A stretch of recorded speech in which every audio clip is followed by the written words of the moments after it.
بسم اللہ الرحمن الرحیم۔ السلام علیکم ورحمۃ اللہ وبرکاتہ۔ عزیز طلباء و طالبات، تقابل ادیان و مذاہب کا سبق نمبر 4 آج ہم پڑھ رہے ہیں۔ اس سبق کا عنوان ہے دین و مذہب کی غرض و غایت۔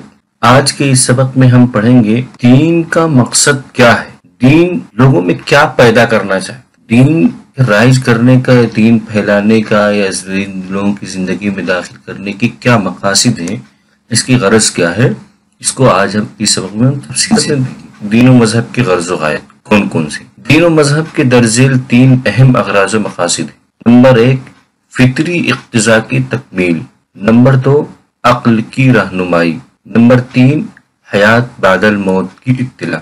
آج کے اس سبق میں ہم دین کے اس 3 مقاصد کو تفصیل سے پڑھیں گے۔ ہم پڑھتے ہیں فطری اقتضاء کی تکمیل۔ عام طور سے یہ کہا جاتا ہے اور قرآن کریم میں بھی ہے کہ اسلام دین فطرت ہے، یہی مذہبی نظریہ بھی ہے اور روز ازل سے ہے، ابد تک رہے گا۔ جب تک یہ دنیا قائم رہے گی تب تک مذہب رہے گا۔ مذہب چونکہ فطری ہے، اس لیے دین کا مقصد اور دین کی غرض بھی اسی فطری اقتضاء کو مکمل کرنا ہے۔ فطری اقتضاء کی 2 قسمیں ہیں، نمبر 1 روحانی، نمبر 2 مادی اقتضاء۔ روحانی اقتضاء اور مادی اقتضاء۔ نمبر 1 روحانی اقتضاء۔ روحانی اقتضاء اللہ تعالیٰ کی ہستی کے ارد گرد گھومتا ہے، کیونکہ خدا کی ہستی کا شعور انسان کی فطرت میں رکھا ہوا ہے۔ قرآن کریم میں ہے وَلَئِن سَأَلْتَهُم مَّنْ خَلَقَ السَّمَاوَاتِ وَالْأَرْضَ لَيَقُولُنَّ اللَّهُ، اور اگر آپ ان سے پوچھیں کہ آسمان و زمین کو کس نے پیدا کیا تو وہ کہیں گے اللہ۔ یہ آیت ظاہر کرتی ہے کہ خدا کی ہستی کا شعور انسان کی فطرت میں ودیعت کر دیا گیا ہے۔ اس پوری عبارت میں یہ بتایا گیا کہ مذہب ایک فطری چیز ہے، اس لیے دین کی غرض و غایت میں فطری اقتضاءات کی تکمیل شامل ہے۔ اور فطری اقتضاءات 2 ہیں، روحانی اقتضاء، مادی اقتضاء۔ روحانی اقتضاء کہتے ہیں کہ روحانی اقتضاء جو ہے یہ اللہ تعالیٰ کی ہستی کے ارد گرد گھومتا ہے۔ اگر تمام مذاہب عالم کا مطالعہ کیا جائے تو یہ بات عیاں ہو جاتی ہے کہ خدا کی ہستی کا تصور ہر مذہب میں پایا جاتا ہے، جو اس امر کا ثبوت ہے کہ مذہب کی غرض و غایت اللہ کی ہستی پر یقین پیدا کر کے معرفت کاملہ تک پہنچانا ہے۔ مذہب کی پہلی غرض اللہ تعالیٰ پر کامل یقین پیدا کرنا ہے۔ تمام مذاہب خصوصاً اسلام نے خدا پر کامل یقین اور معرفت تامہ پیدا کرنے کے اصول بھی بیان کیے ہیں۔ وہ یہ ہیں عبادت الہی، توبہ و استغفار، دعا اور خدمت خلق۔ جب انسان کو خدا کی معرفت تامہ حاصل ہو جاتی ہے تو وہ ایمان باللہ کی ضمنی عقائد یعنی نبیوں پر ایمان، آسمانی کتابوں پر ایمان، ملائکہ پر ایمان اور آخرت پر ایمان لے آتا ہے۔ اس پوری عبارت میں اسی روحانی اقتضاء کے بارے میں بتایا گیا۔ روحانی اقتضاء کا سارا دائرہ تو خدا کی معرفت تک گھومتے ہیں، اس کو معرفت تامہ کہتے ہیں، خدا پر کامل یقین کہتے ہیں، جو روحانی اقتضاء کی بنیاد ہے۔ فطری اقتضاءات میں سے دوسری قسم مادی اقتضاء۔ مادی اقتضاء میں خاندان، معاشرت، معیشت، سیاست اور قانون کے امور شامل ہیں۔ سب سے پہلے ہم پڑھتے ہیں خاندان کے بارے میں۔ مادی اقتضاء میں سے سب سے ایک پہلے نمبر پر تھا خاندان۔ خاندانی زندگی انسانی فطرت کی پہلی مادی جھلک ہے، اسی لیے عائلی زندگی کو قواعد و ضوابط میں ڈھالنے کے لیے مذہب کی غرض و غایت ٹھہرایا گیا ہے۔ خاندانی زندگی میں توازن و اعتدال قائم رکھنے کے لیے اللہ تبارک و تعالیٰ نے انسانی فطرت میں ہی بقائے نسل کا تخم رکھا ہے، اسی لیے ہر شخص کی خواہش ہوتی ہے کہ اس کی نسل رہے۔ تمام مذاہب میں بقائے نسل کے لیے شادی بیاہ کے قوانین بنائے گئے تاکہ مرد و عورت ان ضوابط کی پابندی سے غلط کاریوں میں مبتلا نہ ہو جائیں۔ غلط کاریاں ہی معاشرتی زندگی کے لیے مہلک ہوتی ہیں۔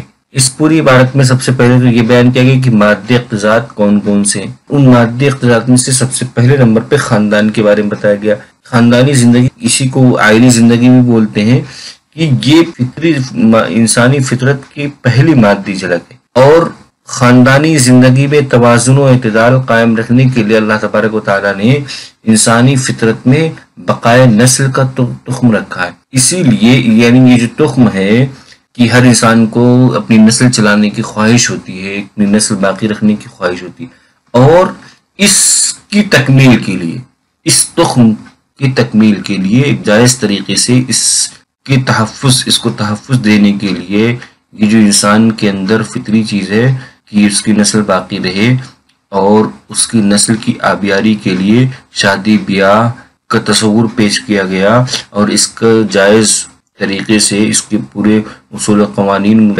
متعین کیے گئے تاکہ مرد و عورت ان ضوابط کی پابندی کر کے غلط کاریوں میں مبتلا نہ ہو، کیونکہ غلط کاریاں ہی معاشرتی زندگی کے لیے مہلک ہوتی ہیں۔ پھر نمبر 2 پہ معاشرت ہے اس مادی اقتصاد میں۔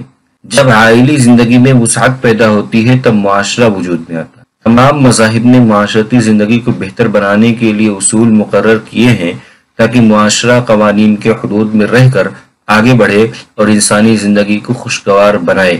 اسلام نے معاشرتی زندگی کو بہتر بنانے کے لیے درج ذیل اصول مقرر کیے ہیں: مساوات، اخوت، اتحاد، انصاف، جان و مال اور عزت کی حفاظت، حریت و آزادی، ملکیت میں دوسروں کا حق، ذمہ داری کا احساس اور تقریب انسانیت۔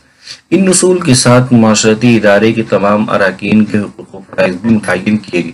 اس پوری عبارت میں معاشرت سے متعلق بحث کی گئی کہ معاشرت ایک فطری چیز ہے اور انسان معاشرے میں رہنا پسند کرتا ہے، لیکن اس معاشرے میں کی وہ کچھ قوانین ہیں جن پر عمل کرنے سے پرامن معاشرہ بنتا ہے اور معاشرے کا مقصد واضح ہوتا ہے۔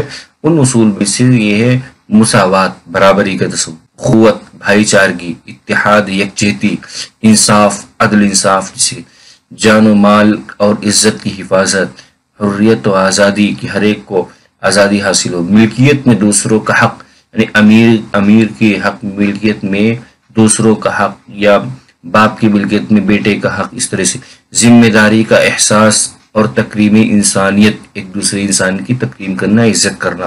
ان اصول کے علاوہ جو مذکورہ اصول ہیں، ان کے علاوہ بھی معاشرتی ادارے کے تمام ارکان کے الگ الگ حقوق فرائض بیان کیے، جیسے کہ بیوی کے شوہر پہ حقوق، شوہر کے بیوی پہ حقوق، بیٹے کے باپ پہ حقوق، باپ کے بیٹے پہ حقوق، معاشرے کے جو افراد ہوتے ہیں پڑوسی کے حقوق اور رشتہ داروں کے حقوق، اس طرح سے ہر ایک کے حقوق بیان کیے گئے تاکہ معاشرے کا مقصد مکمل طور سے عملی زندگی میں آئے اور معاشرے پر امن معاشرہ وجود میں رہے۔ پھر معیشت یہ اسی مادی اقتصادی میں سے ایک ہے۔ ابتدائی آفرینش سے روٹی کے مسئلے کو بہت اہمیت حاصل ہے۔ اس مادی مسئلے کو ہر مذہب نے حل کرنے کی کوشش کی، لیکن اس کی تکمیل اسلام نے کی۔ اسلام نے بہت سی شرعی پابندیاں عائد کی، جیسے سود، جوا، اکناز، کم ناپ تول وغیرہ۔ شرعی پابندیوں کے علاوہ اغنیاء کے اموال میں سائل اور محرومین کا حق ہے۔ سائل و محروم کو یہ حق 2 طریقے سے ادا کیا جاتا ہے، ایک لازمی طریقہ اور دوسرا طوعی طریقہ ہے۔ لازمی سے مراد زکوٰۃ ہے جو ہر صاحب نصاب پر فرض ہے۔ طوعی یہ ہے کہ صاحب دولت اپنی مرضی سے غربا کی کفالت کے لیے جتنا چاہے خرچ کر لے۔ مادی اقتصاد میں سے سیاست اور قانون کو بھی ایک بہت بڑی اہمیت حاصل ہے۔ سیاست انسانی فطری مادی اقتصاد کا ایک اہم جزء یہ معاشرتی زندگی کی حد ہے۔ جب معاشرتی زندگی میں وسعت پیدا ہوئی تو معاشرے کے بطن سے ریاست کا وجود ہوا۔ مذاہب عالم کے بانیوں نے اس فطری ادارے کے لیے قوانین مرتب کیے ہیں۔ اسلام نے ریاست کے لیے ایسے قوانین وضع کیے ہیں جن سے عوام اور ریاست کے باعث بہترین رشتہ قائم رہ سکتا ہے۔ اسلام کے علاوہ یہودیت، عیسائیت اور ہندوازم میں بھی سیاست اور قوانین کی تعلیمات پیش کی گئی ہیں۔ اس پوری عبارت میں سیاست اور قانون سے متعلق ہے کہ سیاست اور قانون یعنی قانون سازی یا قانون پر عمل کرنا، یہ سب چیزیں مادی اقتصاد کا ایک جز ہیں۔ اس میں بھی مذہب کی رہنمائی ہے اور مذہب کے مقاصد میں سے یہ ہے کہ ان پر بھی عمل کیا جائے، مذہب کی روشنی میں ان کو بھی حل کیا جائے۔ مذہب کا دوسرا مقصد فطری اقتصاد کے علاوہ مذہب کی جو دوسرا مقصد ہوتا ہے وہ ہے عقل کی رہنمائی۔ مذہب کی دوسری غرض و غایت یہ کہ انسان کی عقلی رہنمائی کی جائے۔ انسان کی عقل کوتاہ اور ناقص ہے۔ اگر انسان کو اپنی عقل سے زندگی کی تمام گتھیاں سلجھانی پڑتی تو عقل کے نقص کی وجہ سے انسان قدم قدم پر ٹھوکریں کھاتا۔ مذہب نے انسان کے عقل کی رہنمائی کے لیے عائلی، عمرانی، سیاسی، اقتصادی اصول وضع کیے ہیں تاکہ انسان ان اصول کی روشنی میں زندگی کے ہر قسم کے مسائل حل کر سکے۔ اگر انسان کے سامنے وہ اصول نہ ہوتے تو وہ ہلاکت اور بربادی کے گڑھے میں جا گرتا۔ اسلام نے عقل و فہم سے کام لینے کی بہت تاکید کی ہے، چنانچہ قرآن مجید میں اس بات کو کہیں حکمت، کہیں لب، کہیں شعور، کہیں تدبر، کہیں تفکر اور کہیں بصیرت سے تعبیر کیا ہے۔ اس پوری عبارت میں یہ بتایا گیا کہ مذہب کے مقصد میں سے ایک مقصد یہ ہے کہ عقل کی رہنمائی کی جائے.